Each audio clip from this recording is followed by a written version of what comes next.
오늘 저희에게 주신 말씀은 창세기 6장 1절로 7절 말씀입니다. 창세기 6장 1절로 7절 말씀입니다. 제가 먼저 교독하도록 하겠습니다. 사람이 땅 위에 번성하기 시작할 때에 그들에게서 딸들이 나니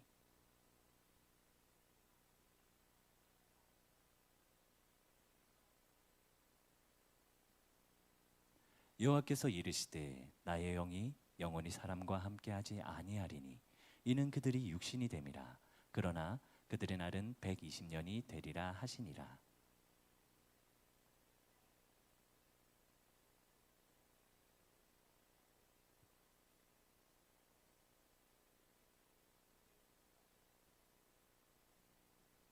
여호와께서 사람의 죄악이 세상에 가득함과 그의 마음으로 생각하는 모든 계획이 항상 악할 뿐임을 보시고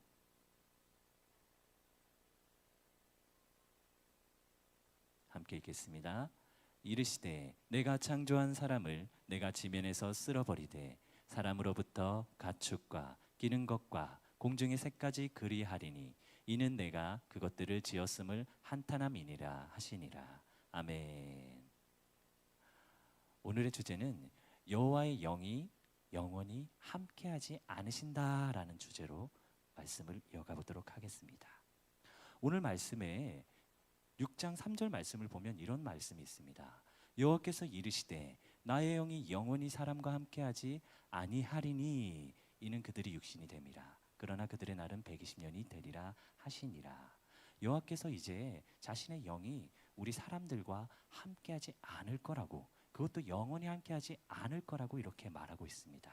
지난 시간에 우리가 말씀을 기억해 보면은 여호와 하나님을 이름을 부르면서 또 하나님을 찬양하는 그 하나님의 존재를, 여호와의 존재를 믿는 그런 선한 계보가 계속 이어졌었잖아요. 그런데 그들만 이어진 게 아니라 이 믿지 못하는 가인, 여호와를 믿지 못해서 여호와께서 보호하심을 약속해 주셨지만 자신만의 성을 쌓아서 자신들만의 공동체를 이루려 했던 최초의 살인자 가인의 계보도 계속 이어졌다라는 거죠. 그런데 가인의 계보가 먼저 이어졌어요. 왜냐하면 그때 아벨은 죽었고 이후에 셋은 이후에 태어났기 때문에 가인의 계보, 믿음이 없는 계보가 먼저 이어지고 있었다라는 거죠. 그 계보 가운데 이제 이 라멕이라는 자가 태어나는데, 라멕이라는 자는 자신에게 누군가가 상처를 입혔다고 해서 그 사람을 죽여버리고, 그리고 채찍으로 어린 소년을 때려서 죽여버렸다라는 기록이 있습니다.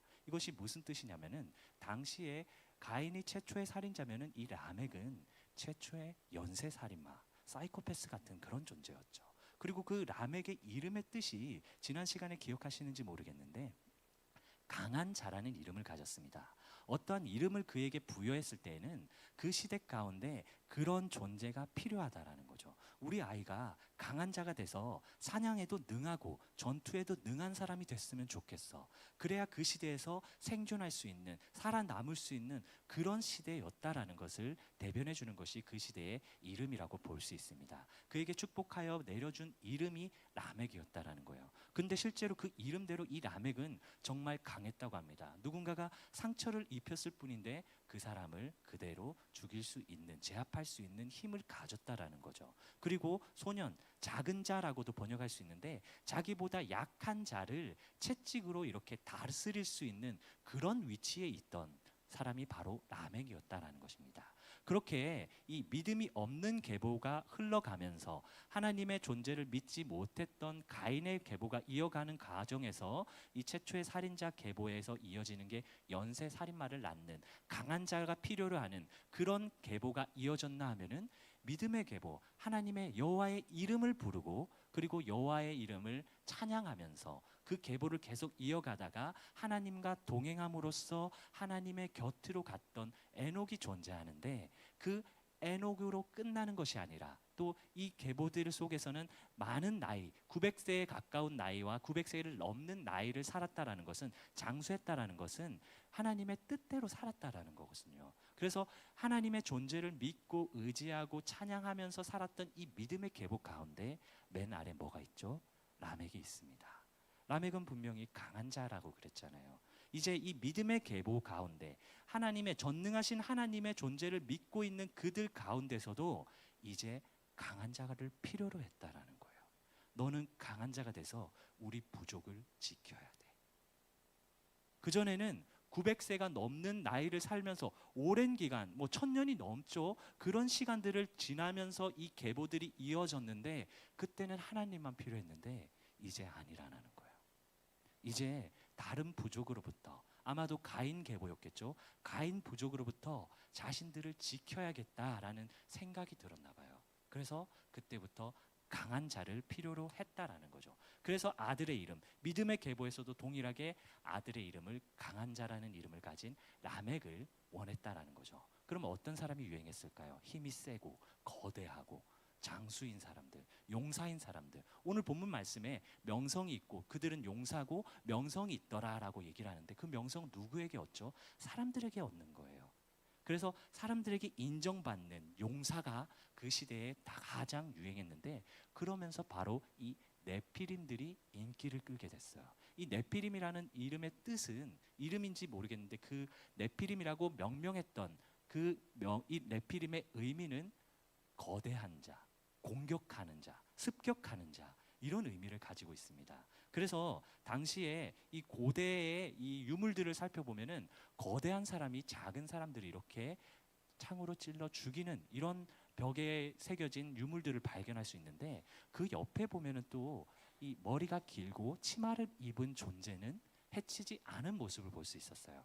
그러면 네피림은 이제 남자들은 해치고 여인들은 재산처럼 이렇게 다 취했던 것 같습니다. 그렇게 이 힘이 센 사람들이 인정을 받고 힘이 센 사람들이 거대한 사람들이 그 시대를 누렸던 그런 시대 가운데 그들뿐만 아니라 오늘 본문 말씀에서는 하나님의 아들들이 등장하게 됩니다. 하나님의 아들들이 사람의 딸들의 아름다움을 보고 자기가 좋아하는 모든 여자를 아내로 삼게 돼요. 네피림도 그랬던 것 같은 이 유물을 기준해서 보면은 그랬던 것 같은데 하나님의 아들들조차도 이렇게 사람의 딸들을 취해 버렸다라는 거예요. 하나님의 아들들이 누군지는 명확하게 알 수 없지만 이제 여기 초대 교부 중에 한 사람인 저스틴 마터는 이렇게 얘기하고 있습니다. 그가 태어나니까 1세기 마지막 해인 AD 100년에 태어났어요. 그래서 사도들의 영향을 가장 직접적으로 받지 않았을까, 간접적으로 받지 않았을까라고. 그래서 속사도라고 부르는 세컨 아포톨로지라고 기록이 돼 있죠. 그래서 이 속사도라고 불리는 사람 중에 한 사람이 바로 저스틴 마터인데 그는 이렇게 표현합니다. 하나님은 천사들에게 지구의 인간들과 천연계를 보호하려고 임무를 위탁하셨다. 하지만 그들은 그 계약을 깨고 인간의 여인들의 사랑에 사로잡히고 말았다 하면서 창세기 6장 3절의 사건을 이렇게 묘사하고 있는 것을 볼 수 있습니다. 그런데 우리는 이렇게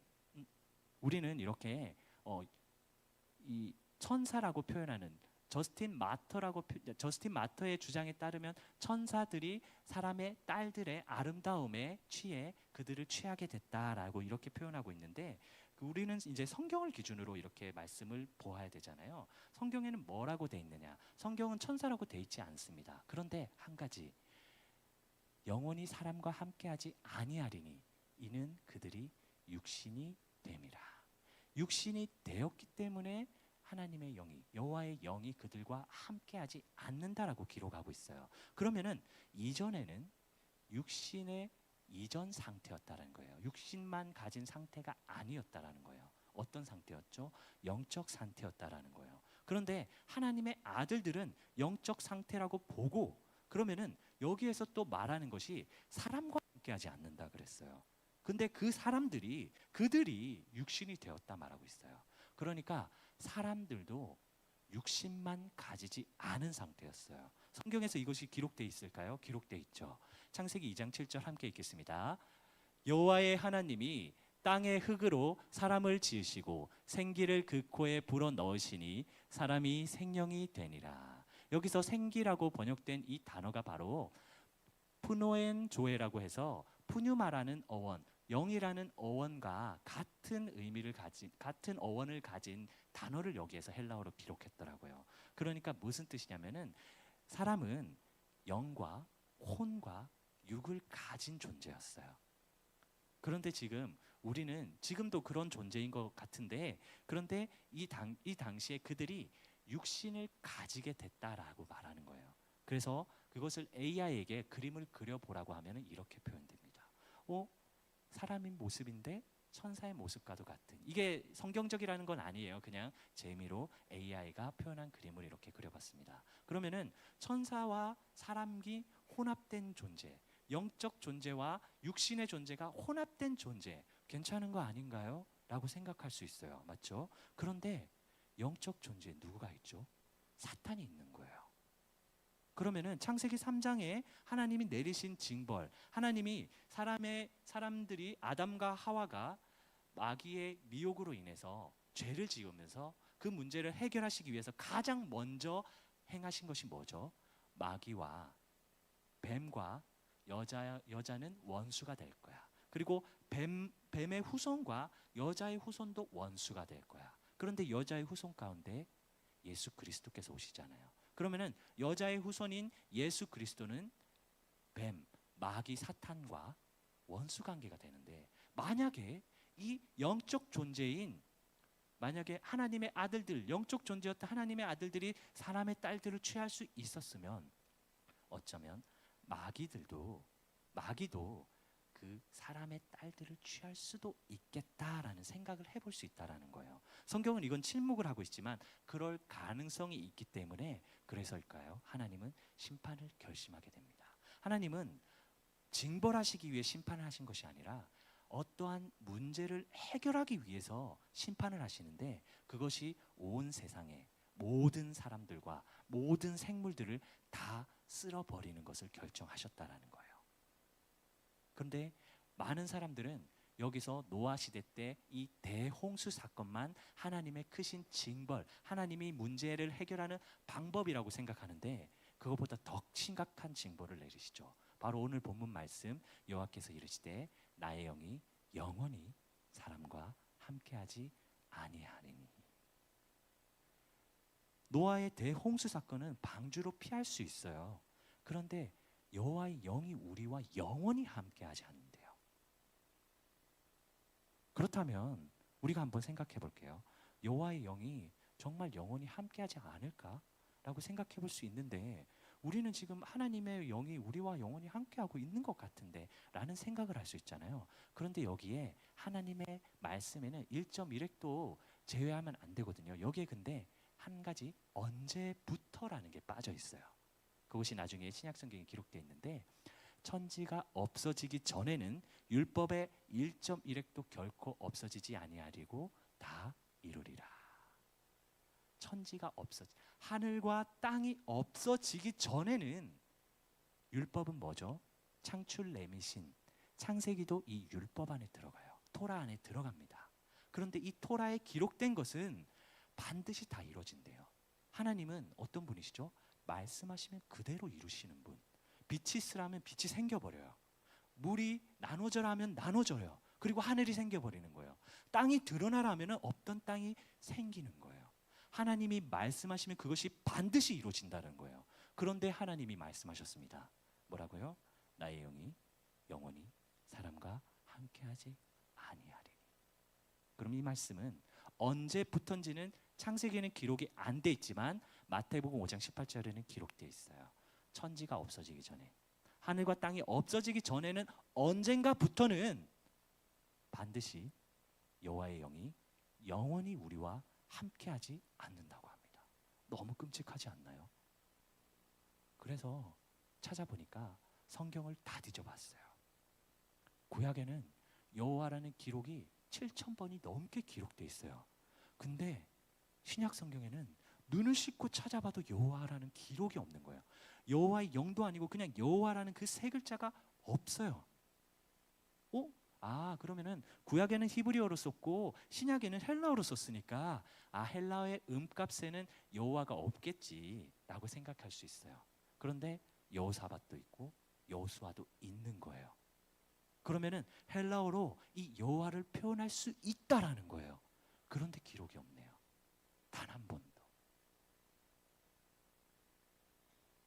그래서 그렇다면 이 여호와의 영이 우리와 함께하지 않는다는 것이 무엇을 의미하고 우리와 함께하는 것은 무엇을 의미하는지 한번 살펴보도록 하겠습니다. 민수기에 이것이 잘 나와 있어요.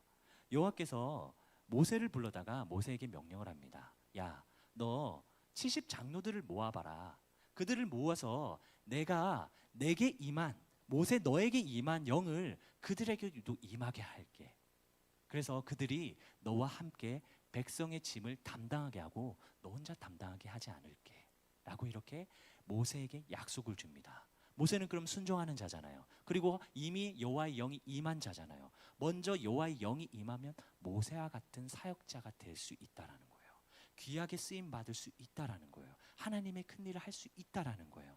그런데 그 영을 누구에게? 70 장로들에게 임하게 해요. 70 장로들에게 임하니까 어떻게 되냐면 여호와께서 구름 가운데 강림하사 모세에게 말씀하시고 그에게 임한 영을 70 장로에게도 임하게 하시니 영이 임하신 때에 그들이 예언을 하다가 다시는 하지 아니하더라. 예언을 하게 돼요. 예언이라는 건 무슨 뜻이죠? 미래의 일을 말한다라는 거예요. 미래의 일을 알 수 있다라는 거예요.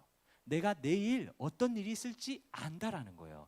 우리가 내일, 우리가 1년 뒤에, 우리가 100년 뒤에 어떤 일이 있을지 안다라는 거예요. 대표적 인물 누가 있죠? 노아가 그랬습니다. 노아가 100년 뒤에 있을 일을 하나님께서 함께 동행하심으로 그것을 알 수 있었다라는 거예요.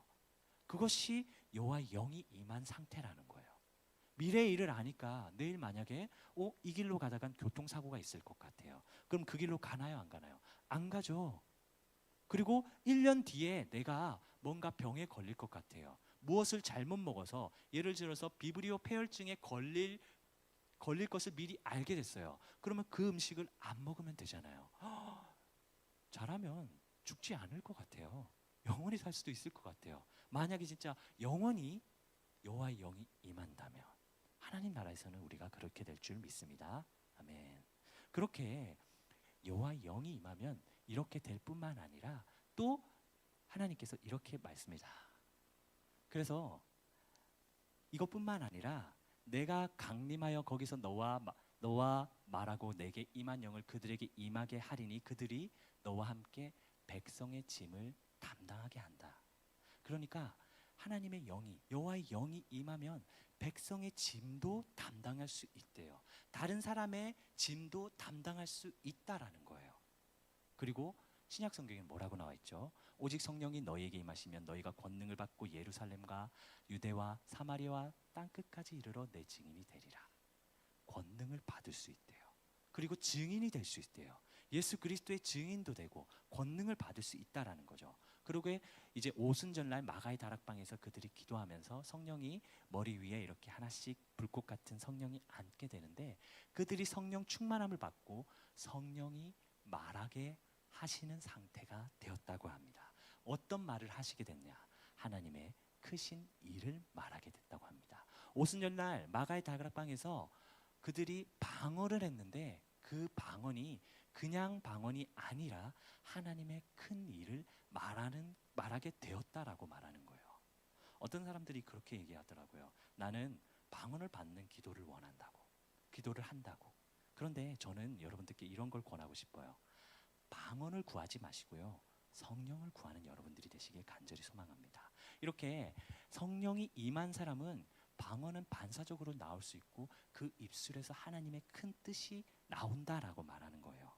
그렇게 해서 이제 하나님의 큰 뜻이 영이 임하면 하나님의 큰 일을 말하고 예언, 미래의 일도 말할 수 있는데 영이 임하지 않은 때는 어떻게 되나요? 민수기 11장 25절 말씀에는 다시는 하지 아니하였더라. 그러니까 영이 떠나면 하나님의 큰 일을 말할 수 없고 예언을 할 수 없고 백성의 짐도 담당할 수 없다라는 거예요. 여기 이상욱 전도사가 서 있습니다. 성령 충만한 사람일까? 아닐까? 그걸 따질 필요가 없다라는 거예요.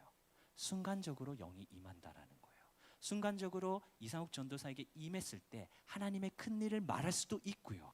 그런데 영이 떠난 순간에는 똑같은 죄인이라는 거예요. 죄인 중에 괴수라고 사도 바울은 표현하잖아요. 사도 바울도 예수의 영이 임하시고 성령의 영이 인도하실 때는 정말 거룩한 일들을 많이 행했어요. 그런데 자신이 표현하긴 나는 죄인 중에 괴수다라고 표현하잖아요. 저도 그런 것 같아요. 저도 하나님의 영이 성령님이 저와 함께하지 않으면요 괴수나 마찬가지예요. 죄인 중에 죄인이라고요.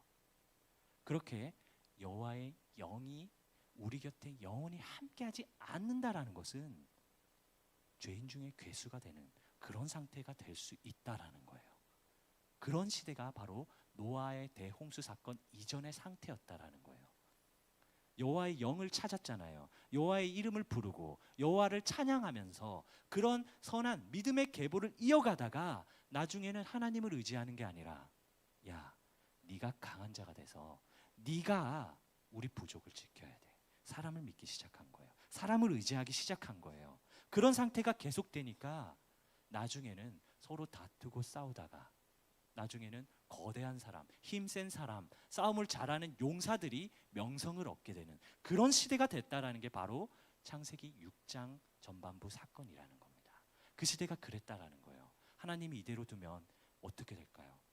너무 잘못된 길로 하나님의 형상을 닮은 그대로 이어지는 것이 아니라 하나님의 선하신 뜻과 반대대로 계속 이어질 것 같은 거예요.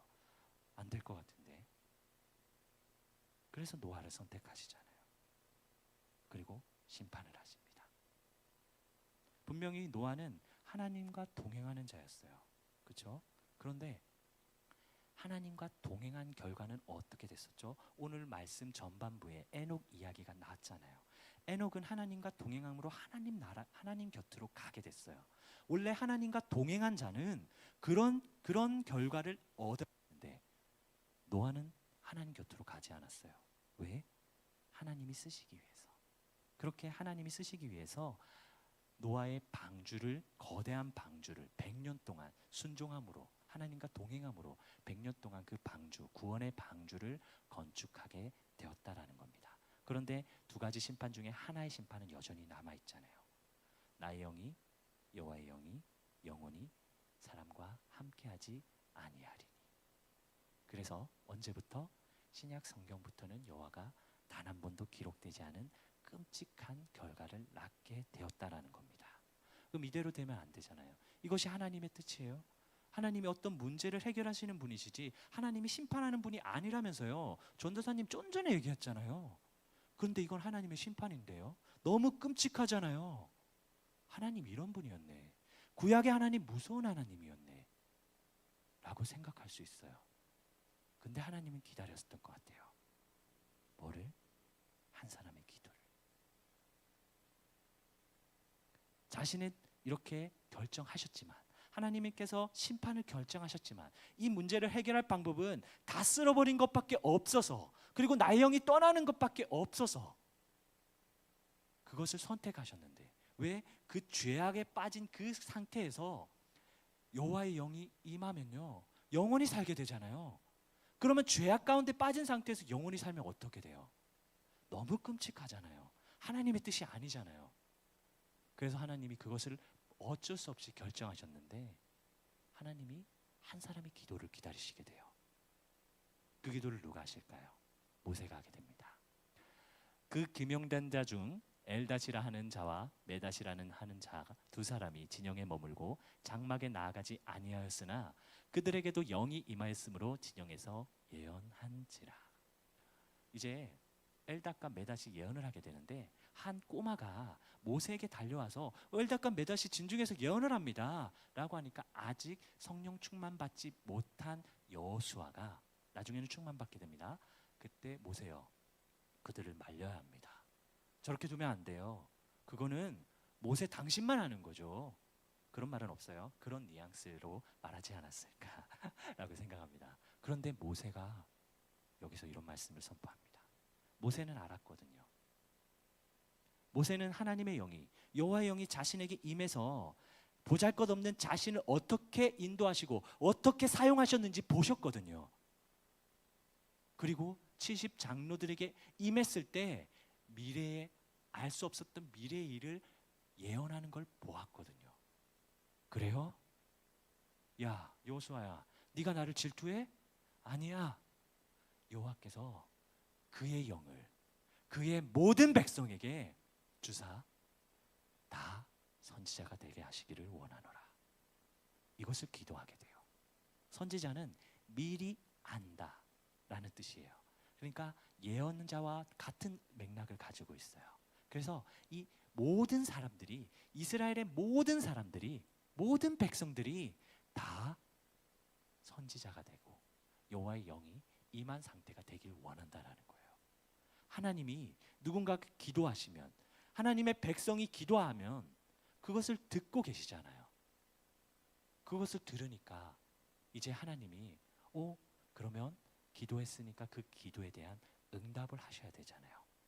그래서 그 응답을 하셔야 되는 게 바로 예수 그리스도라는 거예요. 왜 예수 그리스도일까요? 여호와의 영은 이미 하나님께서 그 말씀을 선포하셨어요. 말씀을 선포하시게 되면은 그것은 반드시 이루어져야 돼요. 하늘과 땅이 없어지기 전에는. 그러면은 반드시 이루어지려면 여호와의 영과 같으나 다른 영이 오셔야 돼요. 같으나 다른 하나님이 오셔야 된다는 거예요. 그게 바로 예수 그리스도라는 거예요. 이제 예수 그리스도의 영이 우리 사람과 함께하면 이제 여호와의 영과 같은, 이제 성령님이 우리와 함께하면 여호와의 영과 같이 예언도 하고 하나님의 큰 일을 말할 수 있는 상태가 될 수 있다라는 거예요. 그것이 바로 임마누엘입니다. 하나님이 우리와 함께 하신다. 하나님이 언제는 우리와 함께 안 하셨나? 그게 아니라 창세기 6장 3절에서 선포되셨던 그 순간, 사람들의 죄악 가운데 빠져있는 그 사람들, 하나님의 아들들까지 죄악에 빠져있는 그 잘못된 선택을 하는 그 순간의 그 문제를 해결하시기 위해서 하나님은 어쩔 수 없이 두 가지 심판을 하셨는데, 그것을 해결할 수 있는 방법이 여호와와 같으나 다른 하나님인 예수 그리스도, 임마누엘 하나님이 오셔야 된다는 거예요. 임마누엘 하나님, 예수 그리스도께서 임마누엘로 오셨지. 그런데 적지 않은 사람들이 임마누엘 하나님을, 임마누엘 예수를 인카네이션으로, 성육신으로만 받아들이는 분들이 계세요. 그러니까 이 땅에 육신을 입고 우리 곁에 오셨다. 그래서 이제 하나님이 우리와 함께 하신다. 맞아요. 근데 하나 빠진 게 있어요. 지금 성육신 하신 분이, 육신을 가진 예수 그리스도가 우리 곁에 있나요? 아니잖아요. 영적으로 계시잖아요. 예수의 영이 사도 바울과 이 2차 선교 여행 때 비두니아로 인도하셨던 게 예수의 영이라고 기록되어 있잖아요. 예수의 영이 함께하는 거예요. 그것이 임마누엘이에요. 인카네이션뿐만 아니라, 성육신뿐만 아니라, 성육신은 끝났으니까 이제 영으로 우리랑 함께 하셔야죠. 그것이 바로 임마누엘이라는 거예요. 그렇게 성육신으로 우리와 함께 하실 뿐만 아니라 지금 이 땅에서도 눈으로는 보이지 않지만 우리와 함께 하시는 게 진짜 임마누엘의 의미라는 거예요. 이사야서에서, 구약에서 먼저 예언했잖아요. 그러므로 주께서 친히 징조를 너희에게 주실 것이요, 보라 처녀가 잉태하여 아들을 낳을 것이요, 그의 이름을 임마누엘이라 하리라. 그리고 마태복음이 이 말씀을 그대로 봤잖아요. 보라 처녀가 잉태하여 아들을 낳을 것이요, 그의 이름은 임마누엘이라 하리라 하셨으니 이를 번역한즉 하나님이 우리와 함께 계시다 함이라. 하나님께서 심판을 하시고 어떤 문제를 해결하시기 위해서 영원히 사람과 함께하지 않는 것을 선택하셨어요. 그것을 해결하는 방법이 예수 그리스도라는 거예요. 그것이 바로 임마누엘이라는 거예요. 그런데 웃은 거 있어요. 마태복음 1장 25절 말씀 함께 읽겠습니다. 아들을 낳기까지 동침하지 아니하더니 낳음에 이름을 예수라 하니라. 이사야서에서 뭐라고 예언되죠? 임마누엘이라 하리라. 마태복음 23절에서 뭐라고 응답했죠? 임마누엘이라 하리라. 근데 갑자기 이름을 바꾸네. 갑자기 예수래요.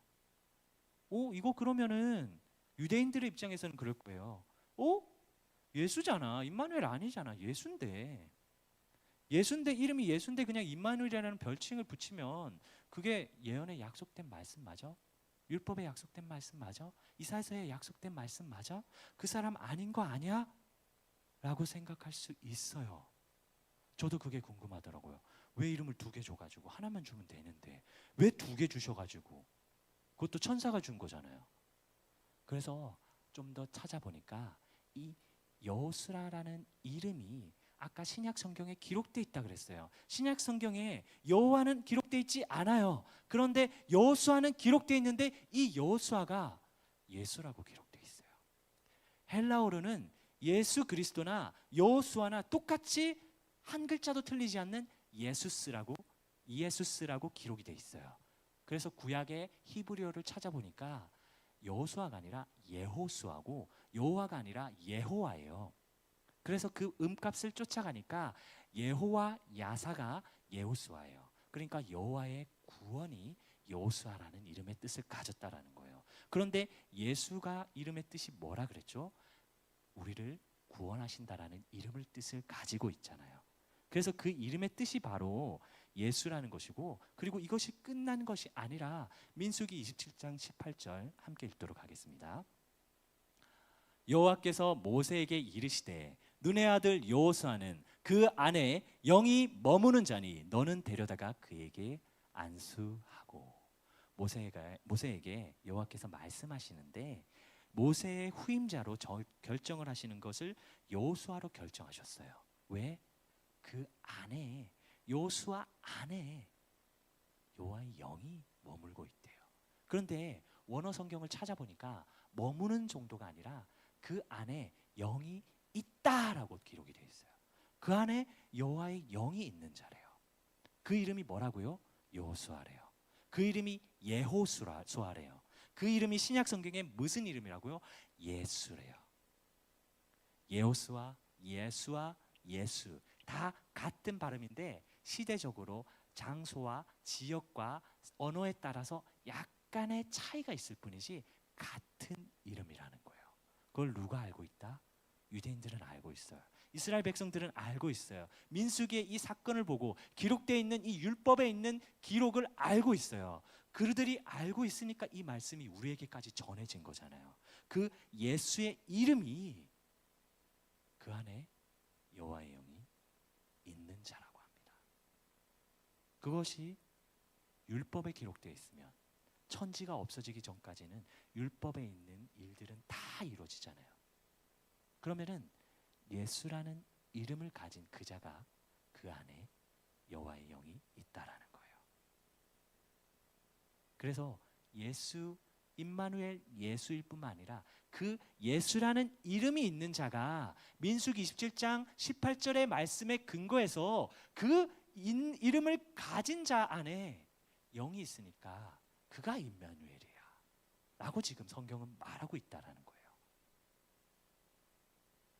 그래서 아까 말씀했었던 우리가 영, 혼, 육을 가진 존재였잖아요. 그 존재가 바로 아담이었는데 그것을 신약 성경에서도 반복하고 있어요. 기록된 바 첫 사람은 아담은 생명이 되었다함과 같이 마지막 아담은 살려주는 영이 되었나니.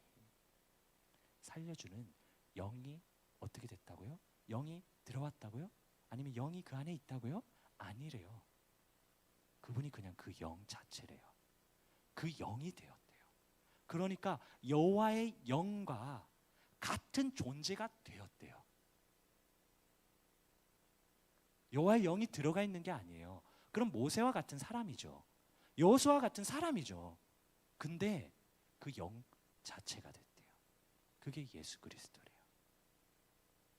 그 예수 그리스도가 바로 우리 사람과 우리 모든 피조물을 다 구원할 수 있는 그 임마누엘 하나님, 그 여호와의 영이 그 자체가 돼버린 그 존재가 바로 예수라는 거예요. 모세가 기도했잖아요. 하나님이 그 기도를 들으셨어요. 어떻게 해야 되지? 여호와의 영은 이제 함께하지 못하는데, 그러면 여호와와 같으나 다른 하나님, 예수 그리스도를, 임마누엘 예수를 그와 함께하게 해야겠다. 아니, 그 자체가 되가 해야겠다. 그래서 예수 그리스도께서 우리 곁으로 오셨다라는 거예요. 그리고 이 모세가 기록했어요. 그런데 예수께서 이 말씀을 합니다. 함께 읽겠습니다. 내가 아버지께 구하겠으니 그가 또 다른 보혜사를 너희에게 주사 영원토록 너희와 함께 있게 하리니. 모세의 기도와 비슷해요. 이제 또 다른 보혜사를 예수 그리스도라고 생각하는 분들이 많아요. 그래서 예수 그리스도와 성령님이 두 분 보혜사라고 생각하는 분들이 많아요. 저는 좀 다릅니다. 보혜사는 곁에 있는 존재, 함께 있는 존재라고 볼 수 있거든요. 부르면 함께 있을 수 있는 존재예요. 성령님을 말하는 건 분명해요. 그러면 성령님 이전에는 누가 보혜사냐라는 건데, 그걸 예수 그리스도로 많이 알려져 있어요. 저는 다르게 생각합니다. 여호와가 또 다른 보혜사였어요. 여호와의 영이 또 다른 보혜사였어요. 여호와의 영이 사람과 함께 할 수 있었거든요. 그런데 이제 그 여호와의 영과 또 다른 영, 또 다른 보혜사인 성령께서 우리와 함께 하신대요.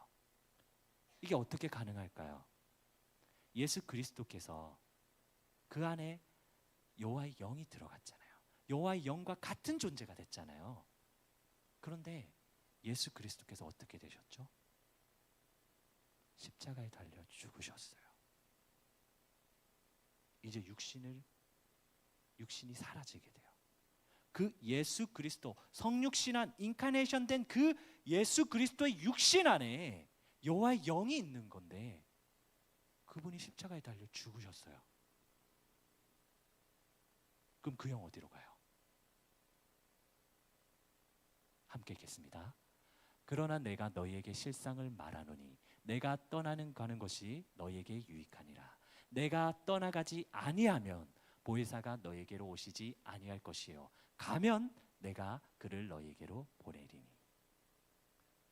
성육신한 이 육신의 존재인 예수 그리스도께서 십자가에 죽으시면요, 그 영이 어디론가는 가야 되잖아요. 영은 죽지 않잖아요. 육신은 죽어요. 예수 그리스도, 성육신하신 예수 그리스도도 반드시 죽으셨어요. 그걸 안 믿으면 우리는 그리스도인이 아닌 거예요. 그런데 그 예수 그리스도께서 십자가에 달려 죽었어요. 그럼 그 영은 어디로 가냐고요? 그 영은 사라지지 않잖아요. 오순절 마가의 다락방에 기도를 하는데 각 사람 머리 위로 성령님이 임하게 되시죠. 예수 그리스도께서 십자가에 달려 죽으심으로써 예수 그리스도께서 죽지 않으시면요, 성령님께서 우리 곁에 오실 수 없어요. 제가 예전에 신학교 학부생, 제가 7년 넘었죠. 7년 전에 신학교 학부생 동기 중에 한 친구가 있는데, 그 친구가 술, 담배를 좋아해요. 그런데 그 친구가 제게 이런 질문을 하더라고요. 하나님은 전능하신 하나님이라면서요. 그런데 왜 자기 하나밖에 없는 아들을 죽여야만, 그런 방법으로만 어떻게 이 일들을 완성하실 수 있어요? 전능하신 분이라면서요. 다른 방법으로도 할 수 있잖아요. 왜 근데 그 방법이에요? 왜 예수 그리스도를 죽여야만 해요?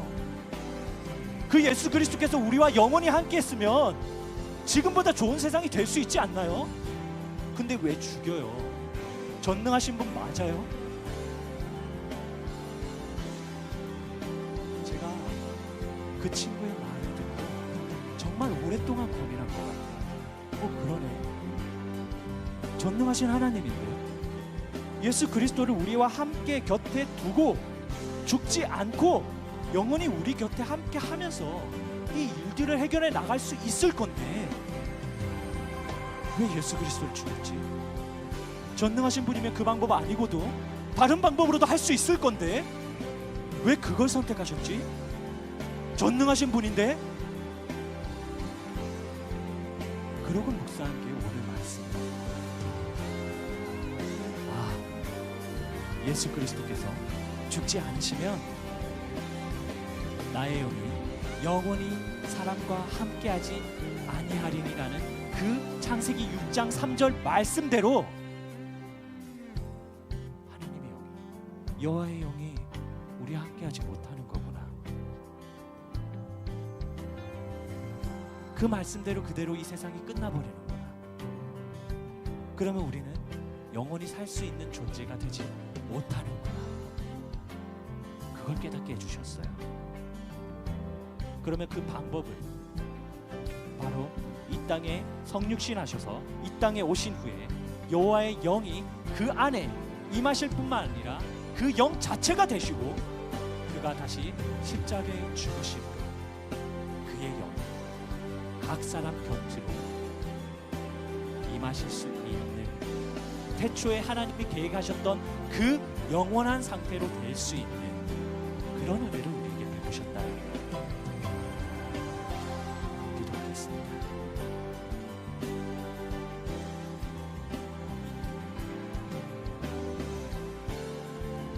하나님 사랑합니다. 예수 그리스도께 감사드립니다. 성령님의 인도하심 따라가고자 합니다. 하나님 말씀 좀 더 가까이 하며 그 말씀 증거하며 살겠습니다.